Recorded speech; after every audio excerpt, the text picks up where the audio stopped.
2 Kings chapter 6. Now the sons of the prophets said to Elisha, Behold now, the place before you where we are living is too limited for us. Please, let us go to the Jordan, and each of us take from there a beam, and let us make a place there for ourselves where we may live. So he said, Go. Then one said, Please be willing to go with your servants. And he answered, I shall go. So he went with them, and when they came to the Jordan, they cut down trees. But as one was felling a beam, the axe head fell into the water, and he cried out and said, Alas, my master, for it was borrowed. Then the man of God said, Where did it fall? And when he showed him the place, he cut off a stick and threw it in there, and made the iron float. He said, Take it up for yourself. So he put out his hand and took it. Now the king of Aram was warring against Israel, and he counseled with his servants, saying, In such and such a place shall be my camp. The man of God sent word to the king of Israel, saying, Beware that you do not pass this place, for the Arameans are coming down there. The king of Israel sent to the place about which the man of God had told him. Thus he warned him, so that he guarded himself there more than once or twice. Now the heart of the king of Aram was enraged against this thing, and he called his servants and said to them, Will you tell me which of us is for the king of Israel? One of his servants said, Oh no, my lord, O king, but Elisha, the prophet who is in Israel, tells the king of Israel the words that you speak in your bedroom. So he said, Go and see where he is, that I may send and take him. And he was told, saying, Behold, he is in Dothan. He sent horses and chariots and a great army there, and they came by night and surrounded the city. Now when the attendant of the man of God had arisen early and gone out, behold, an army with horses and chariots was circling the city. And his servant said to him, Alas, my master, what shall we do? So he answered, Do not fear, for those who are with us are more than those who are with them. Then Elisha prayed and said, O Lord, I pray, open his eyes that he may see. And the Lord opened the servant's eyes, and he saw, and behold, the mountain was full of horses and chariots of fire all around Elisha. When they came down to him, Elisha prayed to the Lord and said, Strike this people with blindness, I pray. So he struck them with blindness, according to the word of Elisha. Then Elisha said to them, This is not the way, nor is this the city. Follow me, and I will bring you to the man whom you seek. And he brought them to Samaria. When they had come into Samaria, Elisha said, O Lord, open the eyes of these men that they may see. So the Lord opened their eyes, and they saw, and behold, they were in the midst of Samaria. Then the king of Israel, when he saw them, said to Elisha, My father, shall I kill them? Shall I kill them? He answered, You shall not kill them.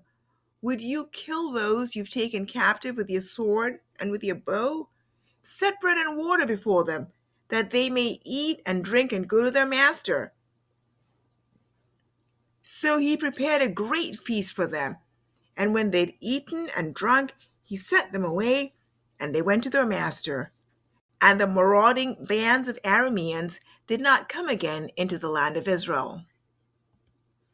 Now it came about after this that Ben-Hadad, king of Aram, gathered all his army and went up and besieged Samaria. There was great famine in Samaria, and behold, they besieged it until a donkey's head was sold for 80 shekels of silver, and a fourth of a cab of dove's dung for 5 shekels of silver. As the king of Israel was passing by on the wall, a woman cried out to him, saying, Help, my lord, O king. He said, If the Lord does not help you, from where shall I help you? From the threshing floor or from the winepress? And the king said to her, What is the matter with you? And she answered, This woman said to me, Give your son that we may eat him today, and we will eat my son tomorrow. So we boiled my son and ate him. And I said to her on the next day, Give your son that we may eat him. But she has hidden her son. When the king heard the words of the woman, he tore his clothes. Now he was passing by on the wall, and the people looked, and behold, he had sackcloth beneath on his body. Then he said, May God do so to me and more also, if the head of Elisha the son of Shaphat remains on him today. Now Elisha was sitting in his house, and the elders were sitting with him. And the king sent a man from his presence. But before the messenger came to him, he said to the elders, Do you see how the son of a murderer has sent to take away my head? Look, when the messenger comes, shut the door and hold the door shut against him. Is not the sound of his master's feet behind him? While he was still talking with them, behold, a messenger came down to him and said, Behold, this evil is from the Lord. Why should I wait for the Lord any longer? 2 Kings chapter 7. Then Elisha said, Listen to the word of the Lord. Thus says the Lord, Tomorrow, about this time, a measure of fine flour will be sold for a shekel, and 2 measures of barley for a shekel in the gate of Samaria. The royal officer on whose hand the king was leaning answered the man of God and said, Behold, if the Lord should make windows in heaven, how could this thing be?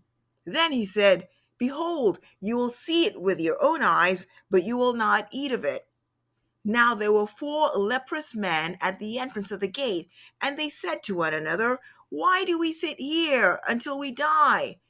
If we say we'll enter the city, then the famine is in the city and we will die there. And if we sit here, we die also. Now therefore come, let us go over to the camp of the Arameans. If they spare us, we will live, and if they kill us, we will but die. They arose at twilight to go to the camp of the Arameans. When they came to the outskirts of the camp of the Arameans, behold, there was no one there, for the Lord had caused the army of the Arameans to hear a sound of chariots and a sound of horses, even the sound of a great army, so that they said to one another, Behold, the king of Israel has hired against us the kings of the Hittites and the kings of the Egyptians to come upon us. Therefore they arose and fled in the twilight, and left their tents and their horses and their donkeys, even the camp just as it was, and fled for their life. When these lepers came to the outskirts of the camp, they entered one tent, and ate and drank, and carried from their silver and gold and clothes, and went and hid them. And they returned and entered another tent, and carried from there also, and went and hid them. Then they said to one another, We are not doing right. This day is a day of good news, but we are keeping it silent. If we wait until morning light, punishment will overtake us. Now, therefore, come, let us go and tell the king's household. So they came and called to the gatekeepers of the city, and they told them, saying, We came to the camp of the Arameans, and behold, there was no one there, nor the voice of man, only the horses tied and the donkeys tied, and the tents just as they were.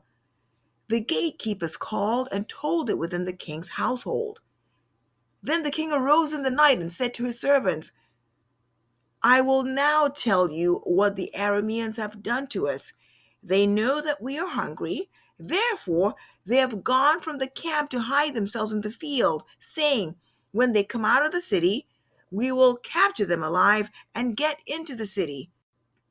One of his servants said, Please, let some men take 5 of the horses which remain, which are left in the city. Behold, they will be in any case like all the multitude of Israel who are left in it. Behold, they will be in any case like all the multitude of Israel who have already perished. So let us send and see. They took therefore 2 chariots with horses, and the king sent after the army of the Arameans, saying, Go and see. They went after them to the Jordan, and behold, all the way was full of clothes and equipment which the Arameans had thrown away in their haste. Then the messengers returned and told the king. So the people went out and plundered the camp of the Arameans. Then a measure of fine flour was sold for a shekel, and 2 measures of barley for a shekel, according to the word of the Lord. Now the king appointed the royal officer on whose hand he leaned to have charge of the gate. But the people trampled on him at the gate, and he died, just as the man of God had said, who spoke when the king came down to him. It happened just as the man of God had spoken to the king, saying, 2 measures of barley for a shekel, and a measure of fine flour for a shekel will be sold tomorrow about this time at the gate of Samaria. Then the royal officer answered the man of God and said, Now behold, if the Lord should make windows in heaven, could such a thing be? And he said, Behold, you will see it with your own eyes, but you will not eat of it. And so it happened to him, for the people trampled on him at the gate, and he died. 2 Kings chapter 8. Now Elisha spoke to the woman whose son he had restored to life, saying, Arise and go with your household and sojourn wherever you can sojourn, for the Lord has called a famine, and it will even come on the land for 7 years. So the woman arose and did according to the word of the man of God, and she went with her household and sojourned in the land of the Philistines 7 years. At the end of 7 years, the woman returned from the land of the Philistines, and she went out to appeal to the king for her house and for her field. Now the king was talking with Gehazi, the servant of the man of God, saying, Please relate to me all the great things that Elisha has done. As he was relating to the king how he had restored to life the one who was dead, behold, the woman whose son he had restored to life appealed to the king for her house and for her field. And Gehazi said, My lord, O king, this is the woman and this is her son, whom Elisha restored to life. When the king asked the woman, she related it to him. So the king appointed for her a certain officer, saying, Restore all that was hers, and all the produce of the field, from the day that she left the land, even until now. Then Elisha came to Damascus. Now Ben-Hadad, king of Aram, was sick, and it was told him, saying, The man of God has come here. The king said to Hazael, Take a gift in your hand, and go meet the man of God, and inquire of the Lord by him, saying, Will I recover from the sickness? So Hazael went to meet him, and took a gift in his hand, even every kind of good thing of Damascus, 40 camels' loads.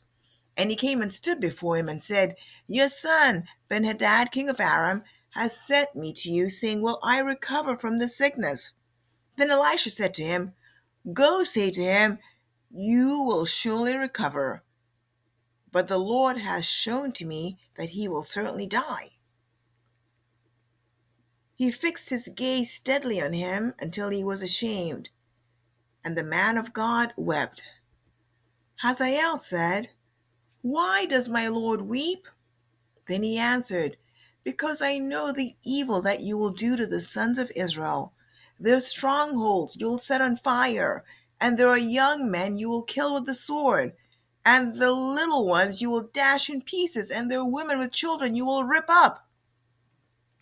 Then Hazael said, But what is your servant who is but a dog, that he should do this great thing?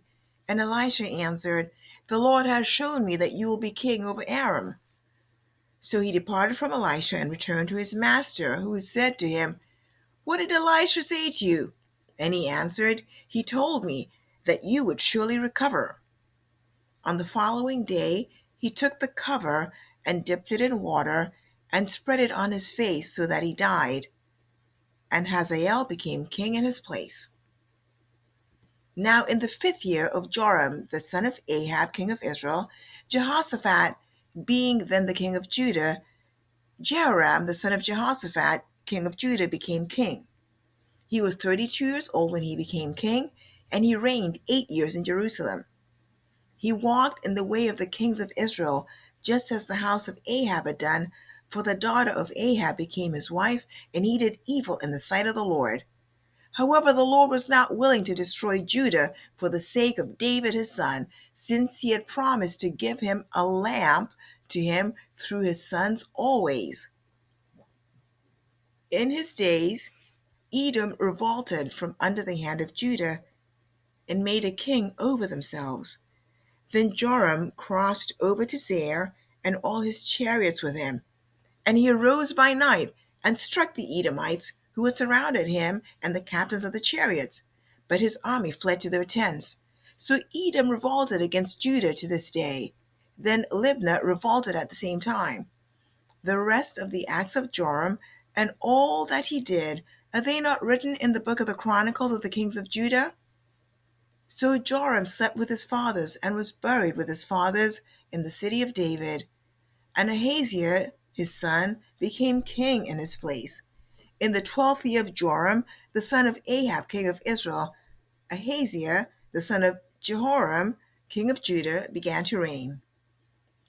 Ahaziah was 22 years old when he became king, and he reigned 1 year in Jerusalem. And his mother's name was Athaliah, the granddaughter of Omri, king of Israel. He walked in the way of the house of Ahab and did evil in the sight of the Lord, like the house of Ahab had done, because he was a son-in-law of the house of Ahab. Then he went with Joram the son of Ahab to war against Hazael, king of Aram, at Ramoth Gilead, and the Arameans wounded Joram. So King Joram returned to be healed in Jezreel of the wounds which the Arameans had inflicted on him at Ramah when he fought against Hazael, king of Aram. Then Ahaziah, the son of Jehoram, king of Judah, went down to see Joram the son of Ahab in Jezreel because he was sick.